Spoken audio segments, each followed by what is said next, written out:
నమస్తే. నేను మీ doctor Satish IRSC మాట్లాడుతున్నాను.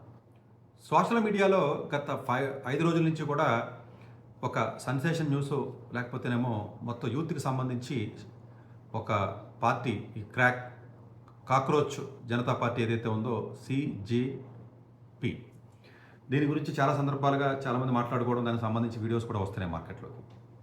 బట్ ఈ పర్టికులర్ పార్టీ గురించి ఇప్పుడు నేను ఎందుకు మాట్లాడాల్సిన అవసరం వచ్చిందంటే, ఇది స్టూడెంట్స్‌కి సంబంధించి, జెన్‌జీకి సంబంధించి, యూత్‌కి సంబంధించి, అన్‌ఎంప్లాయ్‌మెంట్‌కి సంబంధించి కాబట్టి దీనికి సంబంధించి ఈ పర్స్పెక్టివ్‌లో అసలు నా ఒపీనియన్ ఏంటి అన్నది చెప్పాలని. ఎందుకంటే ఇది పొలిటికల్‌గా ఇది మూవ్ అయినప్పటికీ కూడా దీంట్లో డిఫరెంట్ డైమెన్షన్స్ ఉన్నాయి. ఆబ్వియస్‌గా ఏదైనా ఒక పర్టికులర్ ఆస్పెక్ట్ చెప్పినప్పుడు 2-3 డైమెన్షన్స్ నేను చెప్పడానికి ప్రయత్నం చేస్తాను. ఇది ఒక పర్టికులర్ పొలిటికల్ పార్టీ మీద కోపం ఉందనో లేకపోతే దాని మీద ఫేవర్గా ఉందని అట్లాగా ఆ డైరెక్షన్లో తీసుకెళ్ళదు టాపిక్ని. యాక్చువల్గా జరిగినటువంటి కొంచెం హిస్టరీకి వెళ్ళినట్లయితే, ఈ సుప్రీంకోర్టులో ఏదైతే మనకి చీఫ్ జస్టిస్ ఆఫ్ ఇండియా ఎవరైతే ఉంటారో సూర్యకాంత్, అలాగే త్రిసభ్య కమిటీ ఏదైతే ఈ యొక్క బోర్డు ఏదైతే ఉందో, ఒక పర్టికులర్ సందర్భంలో ఈ యొక్క లాయర్లు ఎవరైతే ఉంటారో చాలామంది దొంగ లా సర్టిఫికెట్లు తీసుకుని ఈ యొక్క కోర్టులో వాదించడం, లేకపోతే సీనియర్ పొజిషన్స్ కావాలంటాం, లేకపోతే ప్రమోషన్స్ కావాలంటాం, ఇలాంటి ఇష్యూస్ మీద సంబంధించి చాలా వరకు కూడా మీ సర్టిఫికెట్స్ ఏవైతే ఉన్నాయో లీగల్ డిగ్రీస్ని వాటిని వెరిఫై చేయాలి అని చెప్పి పర్టికులర్గా జార్ఖండ్ కానీ, లేదా మధ్యప్రదేశ్ కానీ, లేకపోతే యూపీ కానీ, ఛత్తీస్గఢ్ కానీ, ఈవెన్ రాజస్థాన్ కానీ, ఇలాంటి రాష్ట్రాల్లో చాలా ఉన్నటువంటి ఎవరైతే ఉన్నారో వాళ్ళ లా డిగ్రీస్ ఏవైతే ఉన్నాయో అంతా వరకు కూడా చాలా వరకు కూడా ఫేక్ సర్టిఫికెట్స్ అని చెప్పి చాలా సందర్భాలు నిజం కూడా అదేమో అందులో అబద్ధమైతే ఏమీ కాదు. ఎందుకంటే నేను బోత్ సైడ్స్ చెప్పడానికి ప్రయత్నం చేస్తాను. సో దానికి సంబంధించి ఒక సందర్భం వచ్చినప్పుడు ఇది మంచిది కాదు సొసైటీకి అని ఒక పర్టికులర్ కాంటెస్ట్లో ఈ యొక్క ఎవరైతే ఎక్కువగా అన్ఎంప్లాయిడ్ యూత్ కానీ, లేకపోతే ఎవరైతే కొంతమంది వ్యక్తులు ఎవరైతే ఉంటారో ఈ జాబ్స్ రానివాళ్ళు కానీ, లేకపోతే అన్రెస్ట్గా ఉన్నవాళ్ళు ఎవరైతే ఉంటారో వాళ్ళు మీడియాలోకి చొచ్చుకెళ్ళిపోవడం కానీ, లేకపోతే ఇట్లాంటి లీగల్ సిస్టంలోకి రావడం కానీ, లేకపోతే ఇలా రకరకాలుగా ఈ యొక్క సొసైటీకి సంబంధించి కొన్ని ఇబ్బందికరమైన పరిస్థితులు వస్తున్నాయనే ఉద్దేశంతో ఒక పర్టికులర్ డైరెక్షన్స్లో ఒక పర్టికులర్ టైంలో ఈ యొక్క వీళ్ళని పరాన్న జీవులు లేకపోతేనేమో కాక్రోచెస్ అని ఒక వాళ్ళని చెప్పడం, ఆ మాట వాడడం అనేది సీజే మాట్లాడాడు. తర్వాత కొంతమంది రెవల్యూషన్ పబ్లిక్లో వచ్చిన తర్వాత దానికి సంబంధించి సంజయ్స్ కూడా ఇచ్చుకోవడం జరిగింది. ఇది పక్కన పెడితే మేబీ కొంతమంది వ్యక్తులు అన్నది స్పెసిఫిక్గా అని మాట్లాడేటప్పుడు ఆయన ఆ విషయాన్ని క్లియర్గా చెప్పలేదు, కానీ తర్వాత జస్టిఫికేషన్ ఇచ్చినప్పుడు ఆ మాటను ఆయన చెప్పడం జరిగింది. బట్ డెఫినెట్గా అన్ఎంప్లాయ్మెంట్ యూత్ ఎక్కువగా ఉండడం ఉంది. బట్ నిజంగా రావాల్సినటువంటి జాబ్స్, నిజంగా అన్ఎంప్లాయ్మెంట్ లేకపోతే నిజమైనటువంటి స్కిల్స్ ఉండి కూడా చాలామందికి జాబ్స్ రాకపోవడం వల్ల ఇబ్బంది పడి యొక్క పీపుల్ ఒక 50% ఉన్నట్లయితే, పబ్లిక్లో స్ప్లిట్టింగ్ రావడం వల్ల మిగిలిన 50% ఆఫ్ ది పీపుల్ ఎలాంటి పీపుల్ అంటే వీళ్ళు చాలామంది మిగతా పీపుల్ ఎలా ఉంటారంటే వాళ్ళ సందర్భానికి అవసరానికి తగ్గట్టుగా వాళ్ళ యొక్క రూపురేఖల్ని రంగుని మార్చుకుని సర్వైవల్ గురించి ఎలాంటి నీచానికైనా దిగజారి వాళ్ళు బతుకుదేరు గురించి ఎలాంటి పనైనా చేయడానికి ముందుకు వస్తారు. దానికి ఉదాహరణ జర్నలిజంలో కూడా చాలా సందర్భాల్లో మనం చూసాం. జర్నలిజం చదివినోడు కంటే చదవనోడే బోర్డు పెట్టుకుని బ్లాక్మెయిల్ చేసి ఇబ్బంది పెట్టడాలు, లేకపోతేనేమో అన్ని రకాల ఫీల్డ్స్లో, ఒక జర్నలిజం అనే కాదండి, జస్ట్ నేను చెప్పాను జర్నలిజం అని నాకేమీ వాళ్ళ మీద నాకు పాజిటివ్ నెగిటివ్ ఒపీనియన్ విషయం పక్కన పెట్టినా అన్ని రకాల ఫీల్డ్స్లో కూడా ఇలాంటి లేదా సోషల్ మీడియా ఇన్ఫ్లుయెన్సర్ కింద వచ్చి అసలు చెత్త దేనికి ఈవెన్ డ్రగ్స్ లాంటివి లేదా బెట్టింగ్ గేమ్స్ లాంటివి కూడా పబ్లిష్ మామూలుగా మార్కెటింగ్ చేసి స్థాయికి ఈ యొక్క యూట్యూబ్లో ఉన్నటువంటి ఇన్ఫ్లుయెన్సర్ పెరిగిపోయారంటే మరి వీళ్ళ కూడా జాబులు లేక బతుకుదేరు లేక చాలామంది అమాయకులను బలి చేసి ముందుకెళ్ళే విధానం కానీ, లేకపోతే బెట్టింగ్ గేమ్స్ కానివ్వండి, లేకపోతే మనీకి సంబంధించినటువంటి ఏదైతే చైన్ సిస్టమ్స్ ఉంటాయో అలాంటివి చేయడం కానివ్వండి, ఇలాంటి చాలా రకాల పనులు సొసైటీలో జరుగుతున్నటువంటి ఈ యొక్క ఎవరైతే ఉంటారో వీళ్ళందరికీ జాబులు లేక అన్ఎంప్లాయ్మెంట్ వల్ల లేకపోతేనేమో మోసం చేసి బతుకుతున్న వాళ్ళ సంఖ్య ఉందా అంటే చాలా వరకు ఉంది. ఇది కరెక్టా అంటే కరెక్ట్ కాదు. అలాగే చాలామంది నిజాయితీగా ఎగ్జామ్స్ చదువుకుని చక్కగా ఉన్నటువంటి పిల్లలకు కూడా అన్ఎంప్లాయ్మెంట్ వచ్చి ఇబ్బందికరమైన పరిస్థితి ఉన్నది అంటే ఉంది. అట్లాగే చాలామంది ఏదైనా సోషల్ మీడియాకి వాటికి ఎడిక్ట్ అవ్వడం వల్ల వాళ్ళ యొక్క కెరియర్ని పాడు చేసుకుని సరైనటువంటి విధానంలో వెళ్ళకుండా ఇబ్బంది పడుతున్న పరిస్థితి ఉందా అంటే ఉంది. దీనికి రీజన్స్ గవర్నమెంట్ అందరికీ కూడా గవర్నమెంట్ జాబులు ప్రొవైడ్ చేయాలని చెప్పలేం, కానీ అది జరిగే పని కాదు. నేను కూడా చాలా సందర్భాల్లో వీడియోలో చెప్పాను. కానీ ఈ మధ్యన జరిగినటువంటి నీట్ ఎగ్జామ్ పేపర్ లీకేజ్ కానీ, గత 10 ఏళ్లలో జరిగినటువంటి ఎగ్జామ్స్ లీకేజ్ ఆల్మోస్ట్ దగ్గరగా ఒక 80-90 వరకు కూడా పేపర్స్ లీకేజ్ అవ్వడం కానీ, ఈ యొక్క యూత్లో అన్రెస్ట్ పెరగడం కానీ, జన్జీలో ఒక రకమైన మార్పు రావడం ఏదైతే ఉంటుందో అది మంచిదా అంటే ఒక రకంగా కొన్ని పర్టికులర్ డైరెక్షన్లో మంచిదా అంటే కోచింగ్ చేయాలి. సామాన్యులు కూడా డెఫినెట్గా గవర్నమెంట్ని కోచింగ్ చేయాలంటే డెమోక్రటిక్ కంట్రీలో డెఫినెట్గా కోచింగ్ చేయాలి. కానీ ఆ క్వశ్చన్ చేసేటప్పుడు అందులో ఉన్న ఇంటెన్షన్ కానీ అందులో ఉన్నటువంటి భావం కానీ కరెక్ట్గా ఉన్నట్లయితే ఎలాంటి ఇబ్బంది ఉండదు. అలా కాకుండా కొన్ని మేబీ వాళ్ళ ఇప్పుడు ఫర్ ఎగ్జాంపుల్ బంగ్లాదేశ్లో జంజీ మూవ్మెంట్ జరిగింది. మేబీ సరే కొంతమంది యూఎస్ వెనకాల ఫండింగ్ ఉంది చేశారని చెప్పొచ్చు. శ్రీలంకలో ఎందుకంటే శ్రీలంక కానీ లేదా బంగ్లాదేశ్ కానీ నేపాల్ కానీ ఇవన్నీ కూడా చైనా సపోర్టింగ్ సిస్టమ్తో ఉన్నాయి. యూఎస్ టేక్ ఓవర్ చేయాలి కాబట్టి బ్యాక్ ఎండ్లో ఫండింగ్ చేసి లేకపోతేనేమో సో డీప్ స్టేట్ కానివ్వండి లేకపోతేనేమో కొంత సీక్రెట్ సొసైటీస్ వర్క్ చేసాయని చెప్పి చాలా రకరకాలుగా చెప్తూ ఉంటారు. సో ఆ విషయాలన్నీ మనం పక్కన పెట్టినా ఈ పర్టికులర్ రావడానికి మూలం అంటే ఈ యొక్క సుప్రీంకోర్టులో ఆ సందర్భంలో వచ్చినటువంటి మాట వల్ల వచ్చింది. తర్వాత ఈ యొక్క అభిజిత్ ఎవరైతే దీప్కే ఎవరైతే ఉన్నారో సో అతను ఆల్మోస్ట్ ఇంతకుముందు 2023 ఆ టైంలో అదే ఈ యొక్క సోషల్ మీడియా కమ్యూనికేషన్ సంబంధించిన దాంట్లో ఈ యొక్క పార్టీ ఏదైతే మనకి కేజ్రీవాల్ గారి పార్టీ ఏదైతే ఉందో ఆ పార్టీలో ఆయన వర్క్ చేయడం జరిగింది.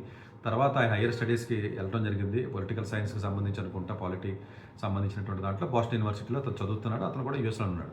అతనికి వచ్చినటువంటి ఆలోచనే ఈ యొక్క కాక్రోచ్ జనతా పార్టీ సిజేపీ అనే పార్టీ ఆలోచన వచ్చి అతను పెట్టినటువంటి అతి తక్కువ రోజుల్లోనే ఆల్మోస్ట్ 10-12 మిలియన్స్ వరకు కూడా ఇన్స్టాగ్రామ్లో ఫాలోవర్స్ ఆల్మోస్ట్ బీజేపీ పార్టీ కంటే ఎక్కువ వచ్చినాయి, కాంగ్రెస్ పార్టీ కంటే ఎక్కువ వచ్చినాయని చెప్తున్నారు. సో అట్లాగే ట్విట్టర్ కూడా వాళ్ళని బ్యాన్ చేయడం జరిగింది. ట్విట్టర్లో కూడా చాలామంది ఎక్కువ 5,000 ఫాలోవర్స్ అన్నారు, తర్వాత పెరిగారు. ఇట్లా జరుగుతున్నాయి మీమ్స్ కానీ లేకపోతేనేమో ఇవన్నీ కూడా డ్రివెన్ ఆన్లైన్లో సంబంధించి కానీ మూమెంట్స్ కూడా పెరిగింది.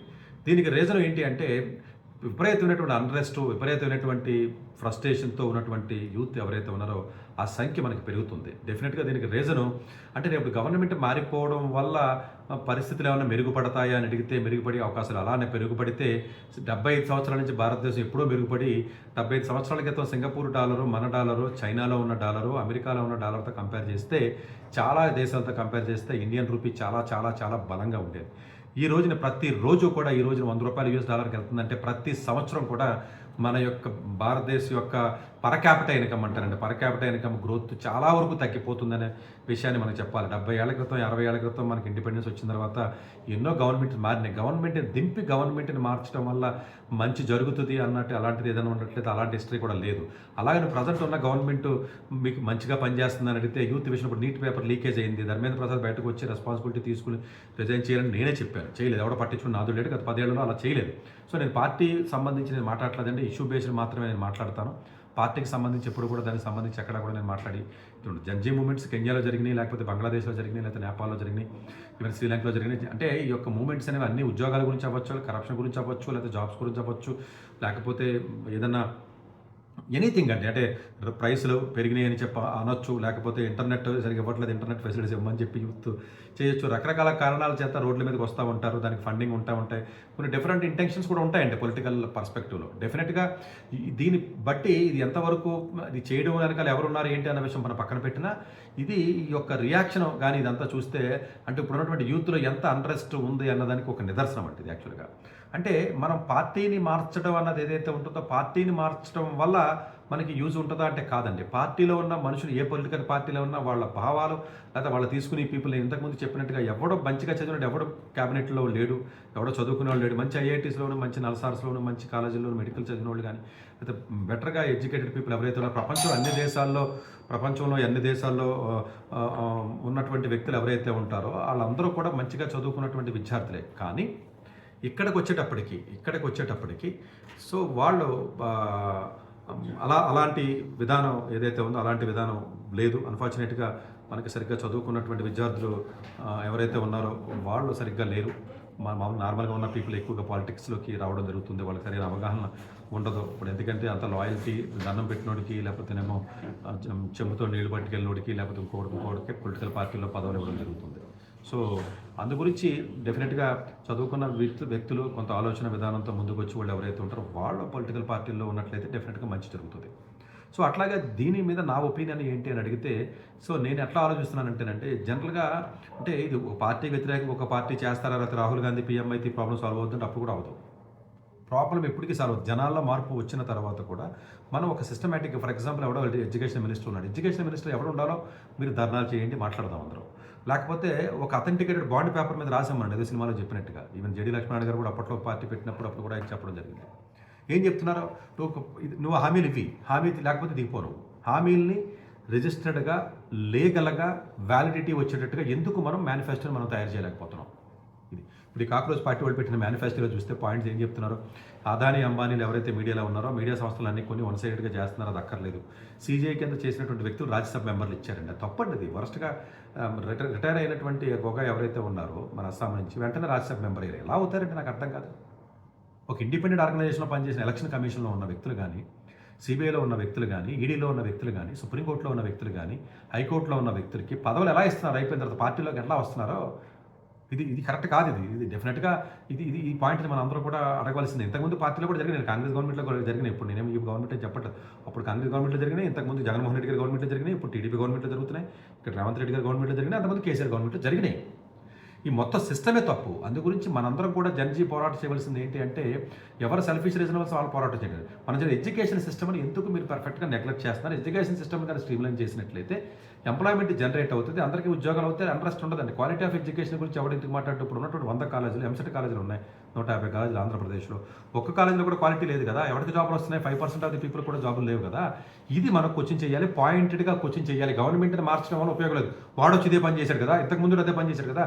ఇప్పుడు ఏ మారిపోయింది క్వాలిటీ? నాగార్జున యూనివర్సిటీ కానీ, ఆంధ్ర యూనివర్సిటీ కానీ, లేకపోతే ఇంకోటి ఉస్మానియా యూనివర్సిటీ కానీ ఏమైనా మారిపోయినాయా? గత 20 ఏళ్ళ నుంచి. అంతకుముందు కేసీఆర్ గవర్నమెంట్లో ఉంది, ఇప్పుడు రేవంత్ రెడ్డి గారి గవర్నమెంట్ వచ్చింది, అంతకుముందు కాంగ్రెస్ గవర్నమెంట్ ఉంది సెంట్రల్ గవర్నమెంట్లో, ఇప్పుడు బీజేపీ వచ్చింది. ఏం మారిపోయింది? ఇదే ఫేక్ సర్టిఫికేట్లు, ఇదే యూనివర్సిటీస్ కదా.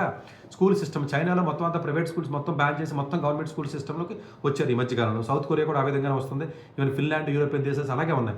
ఎందుకు మనం అంతా గవర్నమెంట్ సిస్టంలోకి మెడికల్ హెల్త్ మీద ఎందుకు మనం పట్టించుకోవట్లేదు? ఎడ్యుకేషన్ సిస్టమ్ని కానీ మీరు ఇంప్రూవ్ చేయడానికి మనం అందరం కానీ పోరాటగలిగితే 100కి 5 ఉద్యోగాలు ఎందుకు వస్తున్నాయి? 100కి 5 సీట్లు ఎందుకు? 5 కాలేజీలు మంచి కాలేజీలు ఎందుకు ఉన్నాయి? మిగతా 95 కాలేజీలు మంచి కాలేజీలు లేనప్పుడు ఈ యొక్క యూత్ అంతా ఎక్కడికి వెళ్ళి చదువుతారు? వీళ్ళకి ఉద్యోగాలు ఎలా వస్తాయి? ఇది క్వశ్చన్. మీరు కాంపిటేటివ్లో పోరాడండి, సూసైడ్ చేసి చచ్చిపోండి, ఒక్కొక్క ఎగ్జామ్కి 10 ఏళ్ళు చదవండి, 100కి 3-4 సీట్లే ఉన్నాయని చెప్పేసి బోర్డు పెట్టి మీరే చెప్తున్నారు 23 ఐఐటీలే ఉన్నాయి, లేకపోతే 34 ఎన్ఐటీలే ఉన్నాయి, లేకపోతే ఎయిమ్స్ వచ్చేటప్పుడు 22 ఎయిమ్స్లే ఉన్నాయి, నల్సార్లో వచ్చి 20 ఉన్నాయి, నిఫ్ట్లో వచ్చి 20 ఉన్నాయి, ఎన్ఐడీలో వచ్చి 6 ఉన్నాయి, లేకపోతే ఎస్పీఎస్ వచ్చి 3 ఉన్నాయి. ఎవరు చెప్తున్నాడు? మీరే చెప్తున్నారు కదా క్వాలిటీ ఉన్న కాలేజీలు ఇవే అని. యూసీడీ వచ్చి 5 కాలేజీలు ఉన్నాయని చెప్పి మీరే ఎవరు చెప్తున్నారు ఇవన్నీ? అంటే ఇంత పెద్ద భారతదేశంలో 150 కోట్ల మంది ఉన్నటువంటి ఇలాంటి ప్రపంచంలో హైయెస్ట్ జనాభా ఉన్న ఈ దేశంలో మీరు 5%, 2% కూడా క్వాలిటీ ఉన్న ఇన్స్టిట్యూట్స్ ఇవ్వకుండా దేశం బాగుపడాలి, ఉద్యోగాలు ఇవ్వండి, ఇంట్రెస్ట్ రావాలంటే ఎక్కడ వస్తుంది? మీరు అడగవలసిన క్వశ్చన్ ఇది కాదు. యూత్ మీరు గవర్నమెంట్ మార్చుకుని అడగడం వల్ల ఏం ఉపయోగం? ఎక్స్ పోతే వై వస్తారు, వై పోతే ఇంకొకటి వస్తారో, మోడీ గారి కాదు ఇంకొకటి ఇస్తారో. ఇంతకుముందు జవహర్లాల్ నెహ్రూ గారి దగ్గర తీసుకోండి, ఒకటి కాదు ఇంకొకటి వచ్చాడు. ఏం మారింది? క్వాలిటీ ఆఫ్ ఎడ్యుకేషన్ కానీ, హెల్త్ లేకపోతేనేమో మెడికల్ సిస్టమ్ కానీ భారతదేశంలో మారిందా? మారలేదు, మారదో. మీరు పోరాటం చేయవలసింది క్వాలిటీ అన్న పదం మీద. Quality of treatment, quality of medical system, quality of the education. ఇది ఉంటే బతుకుతాడు. ఇండస్ట్రీస్ రావాలని కదా మీరు అడగవలసింది. దాని మీద పోరాటాలు చేయాలి. పార్టీని మారమని పోరాటం చేయడం వల్ల ఏం ఉపయోగం? ఓ పార్టీ పోతే ఇంకో పార్టీ వస్తుంది, వాడు అలాగే చేస్తాడు. వాడు కరప్షనే, వీడు కరప్షనే, వీడు సరిగ్గా పనిచేయడు, వాడు పనిచేయడు. ఎక్కడికైనా లాయల్గా కదా ఇస్తాడు. ఇప్పుడు కాంగ్రెస్ గవర్నమెంట్ వచ్చింది, వాళ్ళు లాయల్గా ఉన్న పీపుల్కి ఇస్తారు కదా. చెంపు పట్టుకుని తిరిగినోడికి, ముడ్డు కడిగినోడికి, లేకపోతేనేమో చేతులు కట్టుకున్న వాడికి, సాష్టాంగ నమస్కారం పెట్టినోడికి, ఆ డ్రైవర్ల కాడికి, లేకపోతే ప్యూన్లు కానీ, లేదా ఆస్ట్రాలజీ చెప్పినోడికి, వాళ్ళకి లేదా ఫిజియోథెరపిస్ట్ వాడు కాళ్ళు నొక్కాడనో లేదా కాళ్ళు నొక్కినోడికి ఎంపీ సీట్లు ఇచ్చారు. మన దేశం అలాంటిది. కాళ్ళు నొక్కినోడికి, కూడా తిరిగినోడికి, గొడుగు పట్టుకున్నవాడికి, రాజశేఖర రెడ్డి గారి దగ్గర ఎవడు ఉన్నాడు, వేరేదో కూడా తెలియట్లేదు నాకు. ఆడు పెద్ద కింగ్ అయిపోయాడు. అప్పుడు కింగ్ మేపరే కదా భోజనం పెట్టి ప్లేట్లు కడిగినోడు. ఇప్పుడు నిన్న కాక మన విజయ్ దాంట్లో డ్రైవర్ కొడుకు ఇచ్చారు కదా. మరి వీళ్ళందరూ పేదోళ్ళకి అందరికీ ఎమ్మెల్యేలు అవ్వద్దా అంటే చదువుకున్నాడు అవ్వాలంటున్నారు, పేదోడు అవ్వకూడదు. నేను ఎందుకు చెప్తాను? చదువుకున్నాడు పాలసీ ఏంటో అర్థం అవుతుంది, కనీసం వాడికి బాగా తెలుస్తుంది. కాంపిటేటివ్ ఎగ్జామ్ రాసి పాస్ అయినోడికి ఇవ్వండిరా, కనీసం 4 ఏళ్ళు కష్టపెట్టి తెలుస్తుంది నీట్ ఎగ్జామ్ అంటే ఏంటో.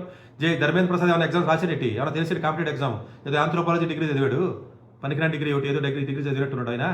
ఈ డిగ్రీ ఆ నొప్పి తెలిసినోడు ఉండాలి. ఎగ్జామ్స్ నీట్ ఎగ్జామ్ లీక్ అయింది అయితే ఏంటి మళ్ళీ పెట్టండి అని చెప్తున్నారు. ఆ ఎగ్జామ్ రాసినోడు తెలుస్తుంది బాధ. ఎవడన్నా చదువుకున్నాడు ఎవడన్నా పాలిటిక్స్లో రానిస్తారా? ఎందుకంటే కాళ్ళ సాష్టాంగ నమస్కారం చేసి చేతులు కట్టుకుని దండాలు పెట్టాలి. ఎవడొస్తాడో నాలాంటాడు కాదు కదా, ఎవడో రాడు కదా. వాళ్ళకే కదా, లాయల్టీగా ఉన్న వాళ్ళకే కదా ఇస్తున్నారు మీకు. అందరూ అంతే కదండి. ఇప్పుడు ఏ పార్టీ అయినా, ఇప్పుడు జనసేన ఉంది, టీ టైం అన్నారు, టీ షాపులు పెట్టుకునేది ఎంటర్ప్రైజ్ రేట్ అని తీసుకున్నారు, ఫండింగ్ ఇచ్చారు. చదువుకున్నాడు ఎవరికి ఇచ్చారు? జేడీ గారిని బయటికి గెంటారు, జయప్రకాష్ జేపీ ఉన్నారు, ఆయన బయటికి గెంటారు. అలాంటి మళ్ళీ కులాల మతాల పార్టీలు అంటారు. చదువుకున్నాడు ఎవరి నుంచి కేజ్రీవాల్ నుంచి లోపల జైల్లో వేశారు కదా, తిహార్ జైల్లో కూడా పడేశారు కదా పట్టుకెళ్ళి. ఏదో ఒక నిందేసి ఏదో ఒకటి చేస్తారు. ఇలా నిందలు లాంటి ఇలా ఉన్న పెద్ద గొప్ప వ్యక్తులైతే ఇంతకుముందు ఉన్న కాంగ్రెస్ వాళ్ళను లేకపోతే ఇప్పుడున్న బీజేపీ వాళ్ళను కాదు కదా. స్మృతి ఇరానీ ఏం చదివారని చెప్పేసి మనకు ప్రైమ్ మినిస్టర్లో, చీఫ్ మినిస్టర్లో ఏం చదివారో ఇలా చదువు గురించి తెలియడానికి, ఉద్యోగం గురించి తెలియడానికి. ఆ క్వాలిఫికేషనే పెట్టి సావట్లేదు. మనం క్వాలిఫికేషన్ కదా ఉండాలి. చదువుకుని ఎవరైనా దగ్గరికి కూడా రానిస్తారా? వాడికి ఇగో ఉంటుంది, ఆటోమేటిక్గా పొగరు ఉంటుంది. ఆడిని రానిస్తారా దగ్గరికి? అని రానివ్వరు కదా. చేతులు కట్టుకుని గొడుగు పట్టుకుని అన్నాలు తినిపించినోడికి, చెంబు పట్టుకుని నీళ్ళు వెళ్ళినోడికి, ఏదో పనులు చేస్తే బయట కాపలా కుక్కల కింద కాపలాగా ఉన్న వాళ్ళందరికీ పోస్టులు ఇచ్చారు వాళ్ళు. రాజ్యసభ మెంబర్లు ఇచ్చారండి వీళ్ళందరికీ. టీఆర్ఎస్ గవర్నమెంట్లో రాజ్యసభ మెంబర్లు ఎవరికి ఇచ్చారు? లిస్ట్ తీయండి, బయట తీయండి. వైఎస్ఆర్ రాజశేఖర రెడ్డి గారు గవర్నమెంట్ గారు దాంట్లో ఏమో ఇచ్చారు తీయండి. టీడీపీలో తీయండి, కాంగ్రెస్లో తీయండి, బీజేపీలో తీయండి. మొత్తం లిస్ట్ వస్తే తెలుస్తుంది. వాళ్ళ బ్యాక్గ్రౌండ్ బయట తీసి చూడండి మొత్తం అంతా. మనం అడగాల్సిన పార్టీ మార్చాలని కదా. కాక్రోజ్ జనతా పార్టీ వచ్చింది ఇంకో పార్టీ కాదు. పొలిటికల్గా సరే బీజేపీ మీద కోపం ఉంది, ఎవడో పార్టీ పెట్టాడు, లేదా అదే హిట్ పార్టీ అంటే ఇప్పుడు చెప్తున్నాడు. మా వాడు రాజాన ఉంటాడు, ఫ్రెండ్ అని చెప్పాడు, హిట్ పార్టీ అంటే ఏదో పెట్టాడంటే దీనికి అగ్నెస్ట్గా అని చెప్తున్నాడు. ఇలా ఇన్ని పార్టీలు రావడం వల్ల యూజ్ ఉండదు. మనం అడగవలసింది జన్జీ కానీ యూత్ కానీ అడగవలసింది క్వాలిటీ ఆఫ్ ఎడ్యుకేషన్ ఇవ్వండి రా. 5% కాలేజీలే మంచిగా ఉన్నాయి, ఎక్కువ కాలేజీలు ఇవ్వండి. ఇండస్ట్రీస్ కావాలి, ఇండస్ట్రీస్ రండి. ఫ్రీ పథకాలన్నీ తీసి రోడ్డు మీద వేయండి. దానికి ఎందుకు ధర్నా చేయరు మీరు? 4% ఆఫ్ ది పీపుల్ ట్యాక్స్ కడతాడు, ఎవడో నాలంటాడు ఒక ట్యాక్స్ కడతాడు. పట్టుకెళ్ళి మొత్తం ఎవడ సొమ్ము ఎవరికి ఇస్తున్నారు నాకు అర్థం కాదు. పట్టుకెళ్ళి వాళ్ళందరికీ 40 ఏళ్ళకి 45 ఏళ్ళకి పెన్షన్ అని చెప్పేసి ఫ్రీగా మొత్తం పట్టుకెళ్ళి డబ్బులన్నీ ఈ 4% పీపుల్ ఇన్కమ్ ట్యాక్స్ కడతారు కష్టపడి. ఈ ట్యాక్స్ డబ్బులన్నీ పట్టుకెళ్ళి ఫ్రీగా ఇచ్చి పడేస్తున్నాడు ఎవరికి. ఫ్రీ భోజనం 100 ఎకరాలకి మనకి ఈ బంద్ ఇస్తాం, మనం రైతు బంద్ ఇస్తాం. ఆంధ్రాలో ప్రతి ఓడికి పథకాలే. ఎవడండి ఎన్ని పెట్టమన్నాడు ఫ్రీ పథకాలని? నాకు అర్థం కాదు. గవర్నమెంట్ 3 లక్షల కోట్ల బడ్జెట్లు పెడితే 3 లక్షల కోట్ల బడ్జెట్ పెడితే ఆంధ్రప్రదేశ్ గవర్నమెంట్ శాలరీలకి పెన్షన్లకి 45% పోతే ఇన్ఫ్రాస్ట్రక్చర్కి ఏమీ లేవు. ఇంకా మొత్తం ఏరియర్స్ అని లేదా డిఏలు అని ఇప్పటికీ డిఏలు ఎవరికి ఇవ్వలేదు కదా. ఎంత మిగిలింది? 10 మొత్తం మిగిలితే దగ్గర ఎడ్యుకేషన్కి ఎంత పెడుతున్నారో ఓన్లీ 30,000 crores పెట్టారు. అంటే ఎంత పెట్టారు? 10% పెట్టారు. సెంట్రల్ గవర్నమెంట్లో 350 లక్షల కోట్లు జీడీపీ ఉంటే వాళ్ళు పెట్టింది ఎంత బాబు అంటే 1% కూడా పెట్టలేదు. లెస్ దాన్ 1% జీడీపీ పెట్టారు. ఎడ్యుకేషన్ మీద డబ్బులు ఫండ్ పెంచండి, ధర్నా చేయండి. ఫ్రీ పథకాలకి ఫ్రీ పథకాలు ఎంత ఇస్తున్నారో తెలుసా? ఫ్రీ పథకాలు ఆల్మోస్ట్ 7 లక్షల కోట్లు ఉందండి సెంట్రల్ గవర్నమెంట్. అవసరం స్టేట్ గవర్నమెంట్ 3 లక్షల కోట్ల బడ్జెట్ పెడితే 3 లక్షల కోట్ల బడ్జెట్లో దగ్గరగా 40,000 50,000 కోట్ల ఫ్రీ పథకాలకు పోతున్నాయి. ఈ ఫ్రీ పథకాలు మానేసి ఎడ్యుకేషన్ మీద హెల్త్ మీద పెడితే దేశం బాగుపడుతుంది కదా. అంతకుముందు ఆయన జగన్మోహన్ రెడ్డి ఏదో చెప్పాడు, ఈయన వచ్చి సూపర్ 6 అన్నాడు. ఇప్పుడు విజయ్ వచ్చాడు. ఏ పార్టీ అవుతే ఏమైనా తమిళనాడు నాకు అర్థం కాదు. ఇంకొక పార్టీ వచ్చి అదే చెప్పాడు 8,000 ఇస్తాం, ఏదో కూపన్ ఇస్తామని చెప్పాడు. ఇప్పుడు విజయ్ వచ్చి నేను మొత్తం అన్ని ఫ్రీగా ఇస్తానన్నాడు. ఏంటి ఇందులో గొప్పతనం ఏముంది? పార్టీ మనిషి మారాడు, ఏంటి ఉపయోగం నాకు అర్థం కాదు. దేశం ఏంటి బాగుపడేది? చేతిలో ఏం డబ్బులు ఉండవు కదా. మొత్తం అన్ని కూడా జీతాలకి, పెన్షన్లకు, లేకపోతేనేమో మినిమం ఏవైతే గవర్నమెంట్ గవర్నెన్స్ రన్ అవడానికి ఇస్తారు. మిగిలిన డబ్బులు ఇవ్వడానికి జనం అందరూ కూడా జన్జీ కానీ మిగతా పేరెంట్స్ కానీ అడగవలసింది ఫ్రీ పథకాలన్నీ తీసి పక్కన అయ్యేది. ఎవడో ట్యాక్స్ కడితే ఇంకొకటి ఫ్రీగా ఎందుకు ఇస్తారు నాకు అర్థం కాదు. ఎవరికి అవసరం ఉంటే అడిగి ఇవ్వాలి. దానికి ఇంకా ఏ పథకాలు ఏవో ఎడ్యుకేషన్ పథకాలు అయ్యో మాది అమ్మఒడో ఆవడో ఇస్తున్నారు, పథకాలు ఇస్తున్నారు. అసలు ప్రతి ఓడికి ఇస్తున్నారు. ఒక్క ఇన్కమ్ ట్యాక్స్ కట్టి ఉండి ఒకటి మాత్రం ఎవరో, ఎందుకంటే ఆటోమేటిక్గా క్లియర్గా అడిగి ఎంత ఇన్కమ్ ట్యాక్స్ కట్టడం తెలిసిపోతుంది కాబట్టి 50 ఎకరాలు ఉన్నాడు, 25 ఎకరాలు ఉన్నాడు కూడా తీసుకుపోతున్నాడు ఫ్రీగా కదా అని చెప్పేసి. ఓటికి డబ్బులు కొనుక్కుని వేసుకున్నారు. డబ్బులు తీసుకుని ఓట్లు వేసి దరిద్రమైన దేశం కదా మనకి. ఇంకా పార్టీలతో పని ఉంది మనకి. సో మారవలసింది అసలు బడ్జెట్ ఎంత ఉంది, అందులో మనీని ఎంత సేవ్ చేయగలిగితే అంత సేవ్ చేసి ఎడ్యుకేషన్ మీద, రీసెర్చ్ మీద పెట్టాలి. సెమీకండక్టర్ ఇండస్ట్రీస్ వస్తాయని చెప్పి అడుగుతున్నారు మా దగ్గర కౌన్సిలింగ్ వచ్చి. ఏంటి వచ్చింది నాకు అర్థం కాదు. ఎంత డబ్బులు ఖర్చు పెడుతున్నారు తెలుసా? ఇంకా జీరోలో ఉన్నాం మనం, బేబీ కింద ఉన్నాం మనం. 10 ఏళ్ళు కూడా 20 ఏళ్ళు కూడా రావు. ప్యారిస్, యూరప్, లేకపోతే తైవాన్, లేకపోతే సౌత్ కొరియా, లేకపోతే చైనా ఎక్కడ ఉన్నాయి తెలుసా? 1% దరిదాపుల్లో కూడా లేవు. 2% టోటల్ ఏ ఇన్వెస్ట్మెంట్ జరుగుతున్న ప్రపంచంలో 1% ఇన్వెస్ట్మెంట్ ఇండియాకి లేదు. భారతదేశంలో జనాభాలో నెంబర్ 1 ప్లేస్లో ఉన్న 150 కోట్ల జనాభా ఉంటే 20% జనాభా భారతదేశం ఉంటే 1% ఇన్వెస్ట్మెంట్ చేస్తుంది. అన్ని దేశాలు జీడీపీ 14th కమిషన్ ఏం చెప్పింది? 6% జీడీపీ మీద పెట్టండి, ఎడ్యుకేషన్ మీద పెడితే పట్టుమని 2% కూడా మన ఎడ్యుకేషన్ మీద పెట్టట్లేదు. మనం ఫ్రీ పథకాలు ఇవ్వడానికి మనం సిద్ధపడ్డాం. మనం అడగాల్సింది ఈ పాయింట్లు కదా. మీరు జీడీపీలో ఎంత పెడుతున్నారా? R&D ఏదిరా? లేకపోతే దేనికి ఖర్చు పెట్టాలి అన్నది అది మ్యాండేట్ చేయాలి. మనం దాన్ని డిక్టేట్ చేసి దమ్ము లేదు. మన పొలిటీషియన్స్ మనం ఎన్నుకుంటే వాళ్ళు ఇష్టం వచ్చిన దానికి డివైడ్ చేస్తున్నారు మనీని. దాన్ని అడగడానికి మనకి తెలివి కావాలి. అంటే గవర్నమెంట్ ఇచ్చారు కదా అని చెప్పేసి నా దగ్గర 100 రూపాయలు అంటే 100 రూపాయలు ఇష్టం వచ్చినట్టు స్ప్లిట్ చేసి ఎవరికి పడితే పప్పు బెల్లాల కింద పనిచేస్తే ఇంక దేశం ముందుకు ఎందుకు వెళ్తుంది? $96 అంటే 100 రూపాయలు కాదు, 150 రూపాయలు అవుతుంది. గత 50 ఏళ్ళ నుంచి డాలర్ ఎప్పుడు కూడా బలహీన పడింది కదా. అప్పుడు ఆ రోజు సింగపూర్ 50 ఏళ్ళ క్రితం, దుబాయ్ 50 ఏళ్ళ క్రితం ఏముంది? ఏమీ లేదు కదా. ఆ రోజు మన రూపాయి కంటే తక్కువ, ఆ రోజుని చైనా మనకంటే తక్కువ. మనకు వచ్చినప్పుడు ఇన్ని పార్టీలు చేసుకుంటూ వచ్చారు కదా. కాంగ్రెస్ గవర్నమెంట్ చేసింది, అది చేసింది. నెక్స్ట్ ఇప్పుడు గవర్నమెంట్ చేసింది. ఏంటి నాకు అర్థం కాదు, డిఫరెన్స్ ఏంటి? మన జీవితాలు ఇంతే. ఇది అర్థమే సావదు మీకు చెప్పిన. అంత బ్రెయిన్ ఉంటుంటే మీకు డబ్బులు తీసుకుని మీరు ఓట్లు ఎందుకు ఎత్తారు? బ్రెయిన్ లేక కదా జనం అంతా ఎడుతున్నారు. మీకు బ్రెయిన్ అలాగే ఉండి సావదు మీకు. అందువల్ల ఈ పార్టీ పెట్టారు కదా ఎమోషనల్గా సపోర్ట్ చేయడం కాదండి, క్వశ్చన్ చేయాలి గవర్నమెంట్ని. మీరు వీళ్ళు పార్టీ ఎజెండా పెట్టారు, కరెక్ట్ ఎజెండా పెట్టారు. మీరు ఎట్లా అడగాలి? Quality of education, quality of the health ని పెంచితే అన్ఎంప్లాయ్మెంట్ తగ్గుద్ది, ఇండస్ట్రీస్ రావాలి, ఫ్రీ బీస్ తగ్గాలి. లెక్కలు చెప్పాలి గవర్నమెంట్ని. ట్యాక్స్ కట్టడానికి ఎందుకు లెక్క చెప్పరు? ట్యాక్స్ ఇప్పుడు నేను కట్టాను, సంవత్సరానికి 4 లక్షలు ట్యాక్స్ కడతాను నేను. ఎవరైనా లెక్క చెప్తున్నాడు నాకు? నేను నా ఇష్టం వచ్చినట్టు ఇచ్చుకుంటానని చెప్తున్నారు. కార్పొరేట్లో ట్యాక్స్ రిబేట్ ఇచ్చారు. చిత్రం చూడు. మన భారతదేశం మొత్తానికి పర్సనల్ ఇన్కమ్ ట్యాక్స్ నుంచి వచ్చేదేమో 15 లక్షల కోట్లు ఎంత ఉంటుంది, 14 లక్షలు, rough exact number year to year మారుతుంది. కార్పొరేట్ ట్యాక్స్ తక్కువ మనకి. కార్పొరేట్ వాళ్ళకేమో 20%, 25% రిబేట్ ఇచ్చి కార్పొరేట్ కంపెనీస్ వచ్చే ట్యాక్స్ కంటే ఇండివిజువల్ ఇన్కమ్ ట్యాక్స్ వచ్చే డబ్బులే ఎక్కువ.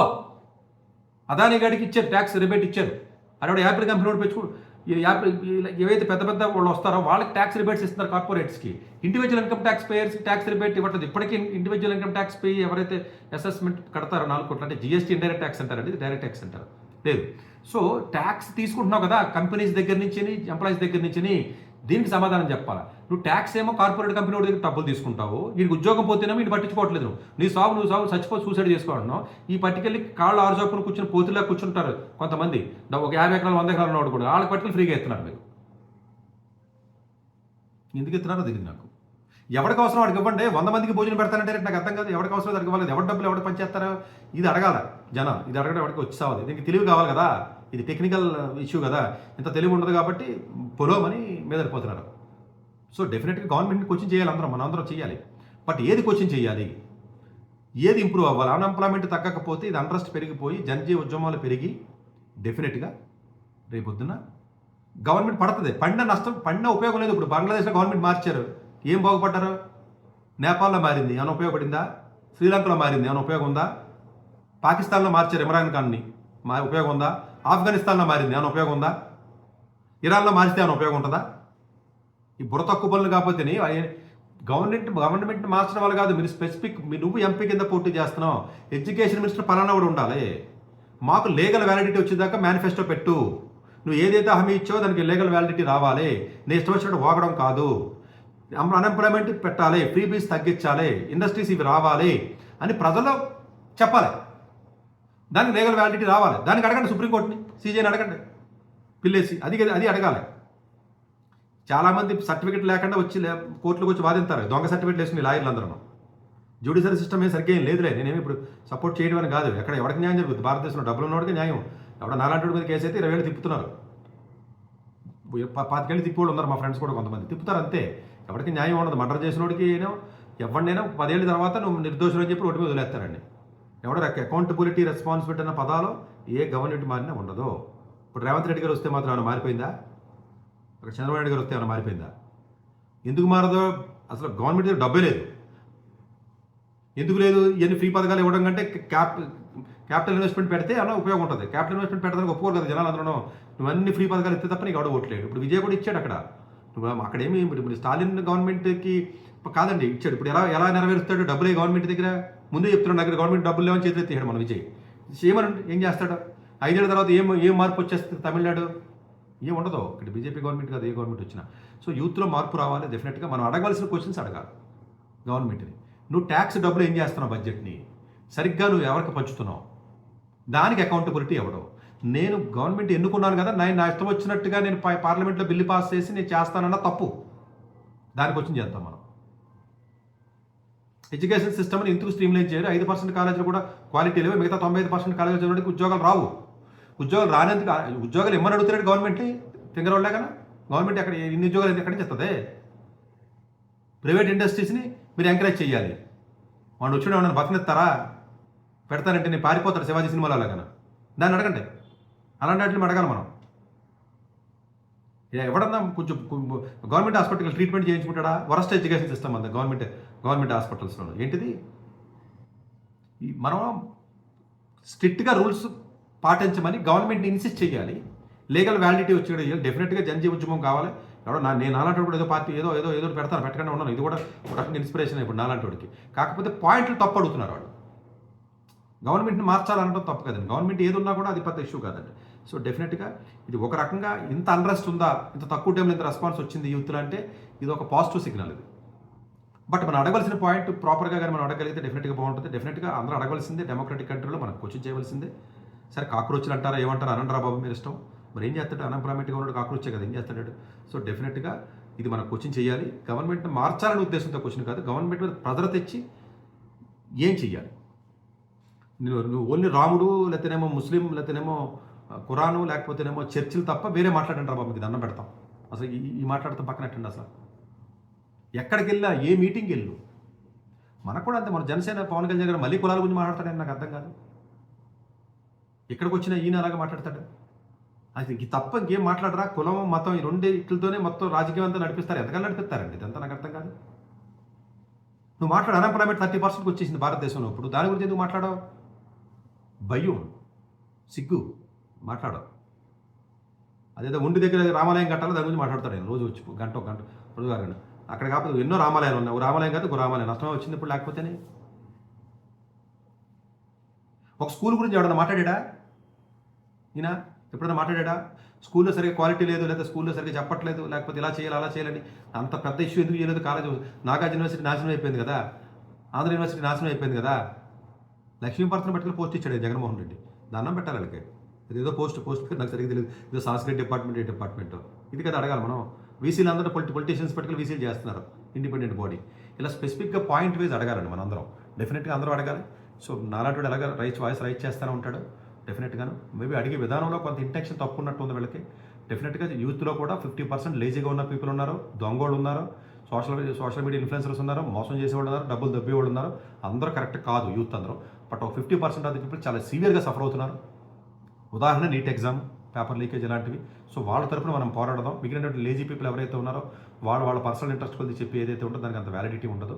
డెఫినెట్గా అది కరెక్ట్ కాదు.